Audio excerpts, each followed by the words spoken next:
ஆவணக்கோப்புகள் உள்ளதாக ரணிலை மிரட்டும் அனுர. பைடனின் திடீர் முடிவு குறித்து ட்ரம்ப் வெளியிட்ட கருத்து. பல பில்லியன் ரூபாய் செலவில் பொது வாக்கெடுப்பு விடுக்கப்பட்டுள்ள கோரிக்கை. IMF பிரதிநிதிகள் குழு இலங்கைக்கு விஜயம். ஜனாதிபதி தேர்தல் குறித்த முக்கிய அறிவிப்பு. 22வது அரசியலமைப்பு திருத்த பிரேரணை பல குழுக்களை கடுமையாக சாடிய சுசில் பிரேமஜயந்த. தேர்தலில் போட்டியிடுவது குறித்து ரணிலின் அறிவிப்பு. நல்லூரில் உண்ணாவிரத போராட்டம். வைத்தியர் அர்ச்சுனா விடுத்துள்ள எச்சரிக்கை. சுகாதார அமைச்சினால் உரிய நடவடிக்கை எடுக்கப்படாவிடின் நல்லூரில் உண்ணாவிரத போராட்டத்தை மேற்கொள்வோம் என சாவகச்சேரி வைத்தியசாலையின் முன்னாள் பதில் வைத்திய அத்தியட்சகர் ராமநாதன் அர்ச்சுனா தெரிவித்துள்ளார். இது தொடர்பில் அவர் மேலும் குறிப்பிடுகையில், எதிர்வரும் 25ஆம் தேதிக்கு முன் சாவகச்சேரி ஆதார வைத்தியசாலையில் குற்றம் சுமத்தப்பட்டுள்ள வைத்திய நிர்வாகிகள் குறித்து சுகாதார அமைச்சு உரிய நடவடிக்கை எடுக்க வேண்டும். இல்லையில் 25ஆம் தேதி காலை நல்லூரில் உண்ணாவிரத போராட்டமும் முன்னெடுக்கப்படும்.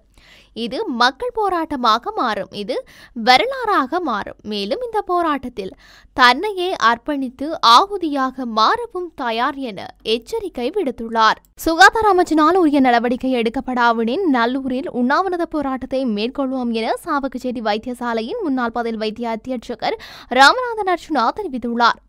இது தொடர்பில் அவர் மேலும் குறிப்பிடுகையில், எதிர்வரும் 25ஆம் தேதிக்கு முன் சாவகச்சேரி ஆதார வைத்தியசாலையில் குற்றம் சுமத்தப்பட்டுள்ள வைத்திய நிர்வாகிகள் குறித்த சுகாதார அமைச்சு உரிய நடவடிக்கை எடுக்க வேண்டும். இல்லையில் 25ஆம் தேதி காலை நல்லூரில் உண்ணாவிரத போராட்டமும் முன்னெடுக்கப்படும். இது மக்கள் போராட்டமாக மாறும். இது வரலாறாக மாறும். மேலும் இந்த போராட்டத்தில் தன்னையே அர்ப்பணித்து ஆகுதியாக மாறவும் தயார் என எச்சரிக்கை விடுத்துள்ளார். சாவகச்சேரி ஆதார வைத்தியசாலையில் உள்ள குறைபாடுகள் என வைத்தியர் அர்ச்சுனா முன்வைத்த குற்றச்சாட்டுகள் உட்பட 16 குற்றச்சாட்டுகள் தொடர்பில் தீர்க்கமான முடிவெடுக்க நடவடிக்கை எடுக்கப்படும் என கடத்தொழில் அமைச்சர் டக்ளஸ் தேவானந்தா தெரிவித்துள்ளார். சாவகச்சேரி ஆதார வைத்தியசாலையில் இன்று இடம்பெற்ற கலந்துரையாடலின் பின்னர் ஊடகங்களுக்கு கருத்து தெரிவிக்கையிலேயே அவர் மேற்கொண்டவாறு குறிப்பிட்டுள்ளார். இது தொடர்பில் அவர் மேலும் கூறுகையில், சாவகச்சேரி வைத்தியசாலை குறித்த குற்றச்சாட்டுகளில் உடனடி நிவர்த்தி செய்யக்கூடிய பிரச்சினைகள் நிவர்த்தி செய்ய வேண்டும். அதேவேளை நான் குறித்த துறை சார்ந்த அமைச்சர் இல்லை என்பதால் ஏனைய விடயங்கள் தொடர்பாக சுகாதாரத்துறை அமைச்சர் ரமேஷ் பத்ரன மற்றும் ஜனாதிபதி ரணில் விக்ரமசிங்க ஆகியோருடன் கலந்துரையாடி தீர்க்கமான ஒரு பதிலை வழங்குவோம் எனவும் கூறியுள்ளார்.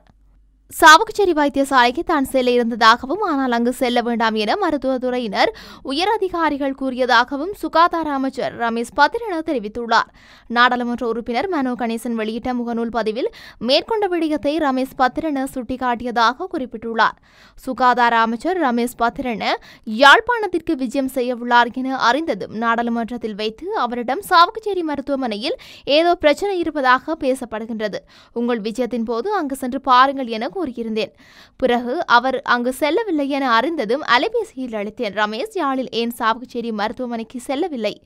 உங்கள் பயண திட்டத்தில் அது அமையப்பெறவில்லையா அல்லது நிகழ்ச்சி நிரல் இடையில் மாறப்பட்டதா? அங்கே சென்று பாருங்கள் என்று கூறியிருந்தேன். இதற்கு பதிலளித்த ரமேஷ் பத்ரன, சாவகச்சேரி மருத்துவமனைக்கு செல்ல இருந்தேன், சிலர் வேண்டாம் என்றார்கள். மருத்துவத்துறையை சார்ந்த சிலரே இதனை கூறியிருந்தனர். ஆனால் அந்த மருத்துவமனைக்கு 20 மில்லியன் நிதி ஒதுக்கீடு செய்யப்பட்டுள்ளது என அவர் பதிலளித்திருந்தார் என மனோ கணேசன் கூறியுள்ளார். ஊடகவியலாளர் லசந்த விக்ரமதுங்கவின் படுகொலை மற்றும் முன்னர் மேற்கொள்ளப்பட்ட ஏனைய குற்ற செயல்களுக்கு நீதி வழங்கப்படும் என தேசிய மக்கள் சக்தியின் தலைவர் அனுரகுமார திசநாயக்க உறுதியளித்துள்ளார். ஜப்பானில் இலங்கையர்கள் மத்தியில் உரையாற்றிய போதே அவர் மேற்கொண்டவாறு குறிப்பிட்டுள்ளார். மேலும் ஊழலுக்கு எதிராக போராடுவதை தவிர பல்வேறு சிறிய வழக்குகள் தொடர்பாக விசாரணைகள் நடத்தப்படுவதை தமது அரசாங்கம் உறுதி செய்யும். தற்போதைய ஜனாதிபதி ரணில் விக்ரமசிங்க தொடர்பான 2 ஆவணக்கோப்புகள் என்னிடம் உள்ளன. எனினும் தான் ஆட்சிக்கு வந்தால் யாரையும் பழிவாங்க போவதில்லை. எவ்வாறாயினும் சட்டம் கடுமையாக நடைமுறைப்படுத்தப்படும். ஊழல் செய்பவர்கள் மீது சட்ட நடவடிக்கை எடுக்கப்படும் என குறிப்பிட்டுள்ளார். அமெரிக்க வரலாற்றில் மோசமான ஜனாதிபதியாக ஜோ பைடன் வெளியேறுவதாக முன்னாள் அமெரிக்க ஜனாதிபதி டொனால்ட் ட்ரம்ப் கூறியுள்ளார். ஜோ பைடன் எதிர்வரும் ஜனாதிபதி தேர்தலில் போட்டியிலிருந்து விலகிக் கொள்வதாக அறிவித்துள்ள நிலையில் ட்ரம்ப் இதனை அமெரிக்க ஊடகம் ஒன்றுக்கு தெரிவித்துள்ளார். அதேவேளை புதிய வேட்பாளராக துணை ஜனாதிபதி கமலா ஹாரிஸை பைடன் ஆமோதித்துள்ள போதிலும் இதுவரை இறுதி தீர்மானம் எட்டப்படவில்லை. எனினும் கமலா ஹாரிஸ் புதிய வேட்பாளராக தெரிவு செய்யப்பட்டால் அவரை வெற்றி கொள்வது பைடனை வெற்றி கொள்வதை விட இலகுவானது என ட்ரம்ப் கூறியுள்ளார். அமெரிக்க ஜனாதிபதி தேர்தலிலிருந்து ஜோ பைடன் விலக வேண்டும் என ஜனநாயக கட்சியின் உயர்மட்ட அதிகாரிகளான அமெரிக்க முன்னாள் ஜனாதிபதி பராக் ஒபாமா மற்றும் சபாநாயகர் நான்சி பெலோசி ஆகியோர் ஏற்கனவே வலியுறுத்தியிருந்தனர். இந்த நிலையில் ஜோ பைடன் எதிர்வரும் ஜனாதிபதி தேர்தலில் போட்டியிலிருந்து விலகிக் கொள்வதாக அறிவித்துள்ளதோடு புதிய வேட்பாளராக கமலா ஹாரிஸை ஆமோதித்துள்ளார். மேலும் அமெரிக்க ஜனாதிபதி தேர்தல் எதிர்வரும் நவம்பர் மாதம் 5ஆம் தேதி நடைபெறவுள்ளமையும் குறிப்பிடத்தக்கது. பொது வாக்கெடுப்பு நடத்துவதற்கு செலவிடப்படும் பணத்தை கொண்டு உள்ளூராட்சி மன்ற தேர்தலை நடத்துமாறு பெபரல் அமைப்பு கோரிக்கை விடுத்துள்ளது. பொது வாக்கெடுப்பு நடத்துவதற்கு 10 மில்லியன் ரூபாய் பணம் செலவாகும் எனவும் அந்த பணத்தை பயன்படுத்தி தேர்தல் ஆணைக்குழு தேர்தல் நடத்த வேண்டும் என பெபரல் அமைப்பின் நிறைவேற்று பணிப்பாளர் ரோஹினி ஹெட்டிராஜி தெரிவித்துள்ளார். ஜனாதிபதி தேர்தல் நிச்சயமாக நடத்தப்பட வேண்டும் எனவும் பொது வாக்கெடுப்பு நடத்துவதன் மூலம் அதனை ஒத்திவைக்க முடியாது எனவும் அவர் சுட்டிக்காட்டியுள்ளார்.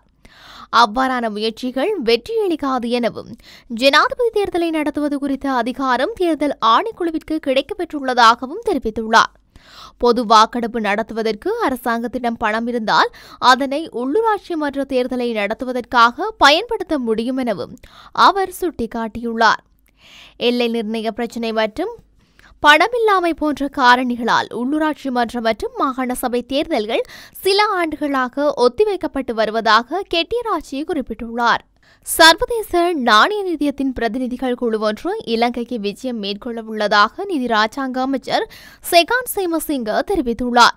அனுராதபுரத்தில் ஊடகங்களுக்கு கருத்து தெரிவிக்கும் போதே ராஜாங்க அமைச்சர் இதனை குறிப்பிட்டுள்ளார். இந்த குழு அடுத்த வாரம் இலங்கைக்கு விஜயம் மேற்கொள்ளவுள்ளது. இந்த நிலையில் சர்வதேச நாணய நிதியத்தின் பிணை எடுப்பு பொது எண் 3வது தவணையை வெளியிடுவதற்கான 2வது மீளாய்வு நிறைவடைந்ததைத் தொடர்ந்து 3வது மீளாய்வுக்கு நாடு தயாராக வேண்டும் என அவர் குறிப்பிட்டுள்ளார். எவ்வாறாயினும் அடுத்த வாரம் சர்வதேச நாணய நிதியத்தின் பிரதிநிதிகளுடன் நடைபெறவுள்ள கலந்துரையாடல் 3வது மீளாய்வு தொடர்பானது அல்ல என்றும் அவர் தெரிவித்துள்ளார். இதன்போது இலங்கையின் பொருளாதார முன்னேற்றம் மற்றும் எதிர்காலத்தில் எடுக்கப்பட வேண்டிய நடவடிக்கைகள் குறித்து கலந்துரையாடவுள்ளதாகவும் ராஜாங்க அமைச்சர் தெரிவித்துள்ளார். ஜனாதிபதி தேர்தல் குறித்த முக்கிய அறிவிப்பு இந்த வாரத்தில் வெளியிடப்படும் என தேர்தல்கள் ஆணைக்குழு அறிவித்துள்ளது. தேர்தல் ஆணைக்குழுவின் தலைவர் RM ரத்நாயக்க இந்த விடயத்தை தெரிவித்துள்ளார். எதிர்வரும் 26ஆம் தேதிக்கு முன்னர் ஜனாதிபதி தேர்தலுக்கான வேட்புமனு தாக்கல் செய்தல் தொடர்பில் அறிவிப்பு வெளியிடப்படும் எனவும் அவர் தெரிவித்துள்ளார். தேர்தல் குறித்த அறிவிப்பில் வேட்புமனு தாக்கல் செய்தல் மற்றும் தேர்தல் நடத்தப்படும் திகதிகள் அறிவிக்கப்படும் எனவும் அவர் குறிப்பிட்டுள்ளார். தேர்தல் குறித்து அறிவித்து 16 முதல் 21 நாட்களில் வேட்புமனுக்களை கோரி அதன் பின்னர் 4 அல்லது 6 வார காலத்திற்கு தேர்தல் நடத்தப்படும் எனவும் அவர் தெரிவித்துள்ளார். அத்துடன் ஜனாதிபதி தேர்தலுக்கான நிதி பெற்றுக்கொள்ளல் தொடர்பில் நிதியமைச்சுடன் பேச்சுவார்த்தை நடத்தப்பட்டு வருவதாகவும் அவர் குறிப்பிட்டுள்ளார். மேலும் போலீஸ் மா அதிபர் மற்றும் அரசாங்க அச்சக மா அதிபர் உள்ளிட்டவர்கள் தேர்தலுக்கு பூரண ஒத்துழைப்பு வழங்குவதாகவும் உறுதியளித்துள்ளதாக அவர் கூறியுள்ளார். 22வது அரசியலமைப்பு திருத்த பிரேரணையால் தேர்தல் பாதிக்கப்படும் என்பது பல்வேறு குழுக்கள் மற்றும் படிப்பறிவில்லாதவர்களால் வெளியிடப்படும் கருத்து என அவைத்தலைவரும் அமைச்சருமான சுசில் பிரேமஜயந்த தெரிவித்துள்ளார்.